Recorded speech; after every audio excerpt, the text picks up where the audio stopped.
চট্টগ্রাম বিশ্ববিদ্যালয়ের সমাজ বিজ্ঞান অনুষদের এই চমৎকার অডিটোরিয়ামে আল্লাহ রাসূল সাল্লাল্লাহু আলাইহি ওয়া আলিহি ওয়াসাল্লামের পবিত্র সিরাত থেকে কিছু আলোচনা শুনবার জন্য আমাদেরকে একত্রিত হওয়ার সুযোগ করে দিয়েছেন। আমরা সবাই কালিমাত শুকর পড়ে নিচ্ছি আলহামদুলিল্লাহ।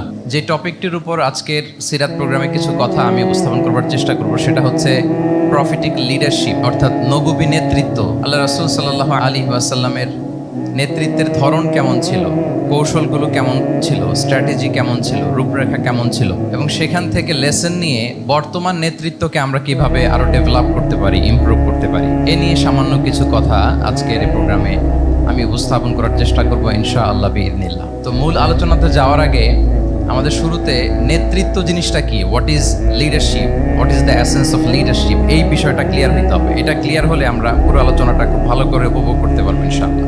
আমি অডিয়েন্সের মধ্য থেকে শুনতে চাই যে নেতৃত্ব বলতে আমরা আসলে কি বুঝি, হোয়াট ইজ লিডারশিপ। লিডারশিপ মানে অন্যকে প্রভাবিত করবার ক্ষমতা, এটাই হচ্ছে মূলত লিডারশিপ।